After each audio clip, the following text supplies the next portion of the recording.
So am I the only one who's seen that TikTok trend of people turning their goals into like different syllabi for their lives? Everyone, it's the first week of the month. These personal curriculum videos are like my favorite things. Consider me influenced. I like to make a little curriculum for myself. Basically, they're taking their September goals and turning them into courses, which I think is so genius. And it got me thinking, like, why don't we do this as adults more? And that's actually kind of the inspo for this entire series, is just taking goals and making them into something that feels more structured like school again. Because let's be real, life after school can be kind of confusing. You lose a lot of the structure that you once had. You lose taking certain courses and classes, the time schedules, the electives. And suddenly it feels like it's just you kind of floating, even if you are in a 9-to-5 or in a more structured job. Like, where do you make the time for hobbies or interacting with friends and doing things that make you feel like you're stepping into a new semester again? So what if we could bring all of that back in a framework that's useful and fun? And that's exactly what my video series is. So welcome back to the fall 2025 life curriculum. But before we dive into today's class, today's video,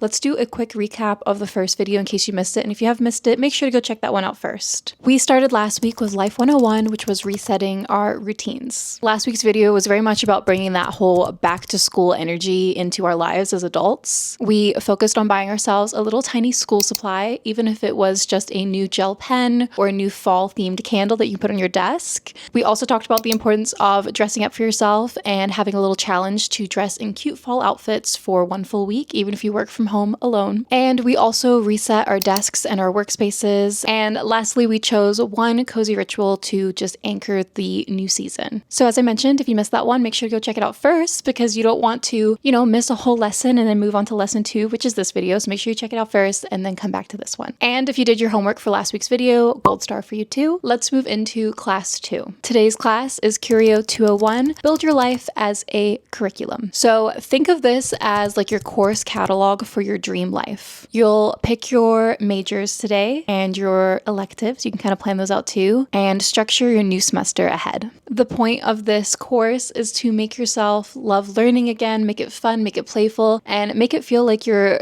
starting a new semester of life coming into this fall season. A life syllabus is essentially your goals disguised as courses. So some examples I have of this is, instead of saying, I want to budget better, you could say, I'm going to take a Finance 201 course on actually using my spreadsheet. Or instead of saying, I want to get back into reading, you can make a class called Read 301 Essays and Cafés. And why does this work? I think it's because our brains, they love framing things as a story, right? And now instead of abstract goals, you have classes to follow. In a way, it kind of gamifies adulting and it makes these things feel more like a fun game to play and a fun checklist to, cross off or homework to complete. So today I wanted to come up with some dream life curriculum examples. I want you to take your notebook from our first class together. If you missed that again, make sure you watch that video first. Or if you have my Notion template, you can follow along in there. I came up with some of my own classes that I want to take for myself to help you come up with some ideas for yourself. So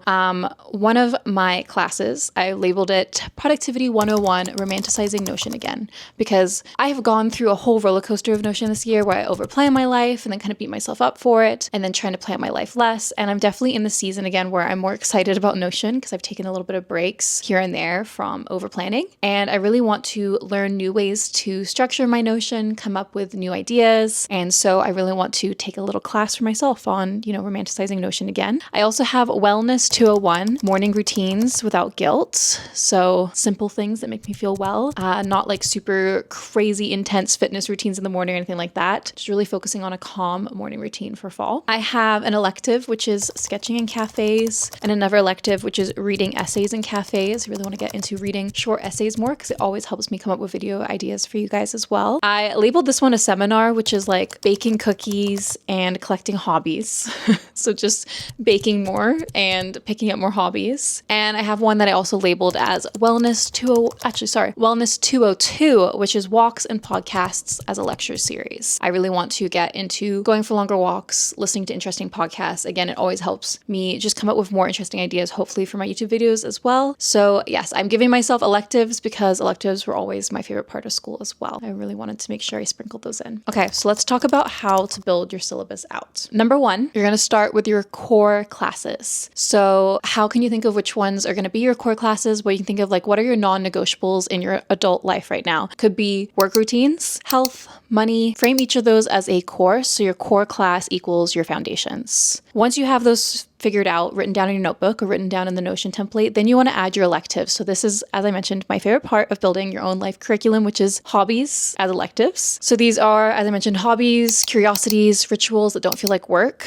They're just like ways to make your life feel more fun and richer. And I like to think of them as those fun classes that you would pick in college or university, the ones that really broke up all the heavy stuff and were just like a fun way to wind down, relax, and learn something new. So for fall, you can get really creative here. I have maybe your elective is cooking. So maybe you're going to set yourself a challenge like trying one cozy soup or bread recipe every Sunday. Maybe it's something outdoorsy like bird watching. I kind of mentioned this, I think, in my first video. I downloaded the Merlin bird app. I think it's called Merlin ID app recently, and I didn't think I was going to enjoy it as much as I do. I love going on a walk with a coffee in hand and my little bird app out, trying to find new birds to add to my collection. So it's really fun to see how many different ones you can identify in your city, and it may surprise you how many cool birds are out there. So anyways, that is a cute way to maybe elevate your fall walks and learn about new birds in the process too. Some other fall electives, you could do a weekly art session. Wouldn't be my channel if I didn't recommend that. So you could be sketching in a cafe with a pumpkin latte, or even try your hand at like watercolors, painting a fall scene. You could even start a little DIY project. What did I come up with? Like making your own fall candles, or,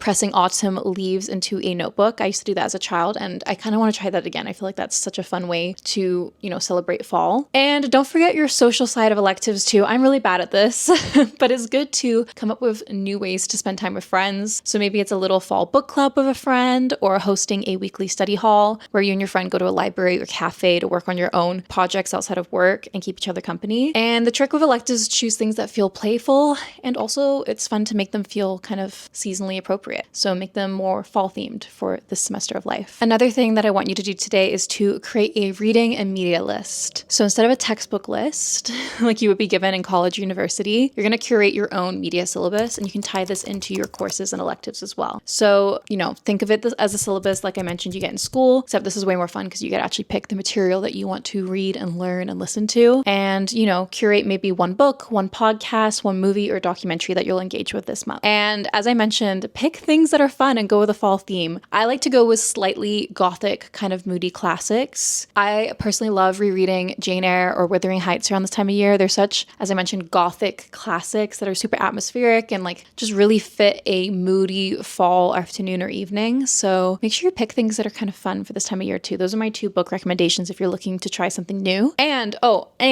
the Jane Eyre movie, I think it was the 2011 one. Oh my gosh, I rewatch that movie probably yearly around this time of year. It is just so perfect. I don't know how else to describe it. The soundtrack, the seasonal changes even within the movie, kind of castle-like layout. I don't want to spoil anything. Actually, I'm not going to spoil anything. I'm not going to talk about Jane Eyre anymore. Just check it out. It's super almost like ghostly and gothic and fun. Well, fun as in like romantic, and yeah, again, I'm not going to spoil it. Watch the movie if you don't read the book, or actually do both. Please do both. And for your media list, you could choose a cozy podcast to listen to on your walks, or a documentary that you've been meaning to watch. And here the idea is kind of to swap out the, typical doom scrolling for something that actually feeds your brain at night and feels more like fall as well. The idea here is to swap out the typical doom scrolling that we do in the evenings after work and start watching or listening or consuming some kind of media that's going to make your brain tick a little bit more, learn something different, and also fit that fall theme too. And with all of this, I made a point to write down, remember, desire, not obligation when it comes to these courses, these electives, these reading lists. Don't force it like homework. Set the scene, light a candle, play music, make your study hour feel like a date with curiosity. You're building a crush on learning again. And you can also date around with interests. Not sure what to focus on? Treat it like dating. Try out podcasts, short essays, essays, see what sparks your curiosity. No one's grading you, so if you're bored, drop the class. And you can probably tell that I've been reading a lot of Substack articles lately, but it really helps me with coming up with ideas for my YouTube videos. But there was one essay I read recently. I'll link all the ones down below. I'll source them all. But it said, treat curiosity like a religion. So the people you admire, the ones who are articulate, funny, interesting, they aren't know-it-alls. They're want-to-know-it-alls. They collect questions like souvenirs. And another writer said, fall in love with research by making it appealing. Don't just force yourself to sit and study. Set up your space with pens, highlighters, maybe a record player. Make it beautiful, then let yourself be tempted into it. Learning as an adult has to feel like desire, not obligation, as I mentioned earlier. So we kind of touched on that in the first video, my last video, where you really want to make your space feel inspirational for learning and for being productive in this fall semester of life. Okay, so that's a lot of stuff to work on this week, and that leads me into my homework assignment for the week. Again, this is fun homework, and it's to create your own course list for September. So I want you to create at least 3 core classes, at least 1 elective, and also a media and reading list. You can make it as long as you want for those. Then write it down either in your journal, notebook, or in my Notion template that you can grab for free. I'll let you guys know how to do that at the end. And make sure that you're naming it down. Like writing it down makes it feel more real. So bonus homework is to share one of your electives in the comments. I really want to know what kind of hobbies that you want to learn or spend more time on in the fall season and how you're going to make it part of your life syllabus. And that, my friends, is Curio 201. Your syllabus is officially in session. And if you grab the Notion template, you probably already know what we're working on next week, but in case you haven't, next week we're going to do a little bit of back to school shopping, adult edition. I'm going to show you my little supplies haul, my what I keep in my work emergency kits, and then how to romanticize your everyday tools so work feels a little bit more like play. So finish up your homework for this week, and I will see you all in next week's video. Bye, friends.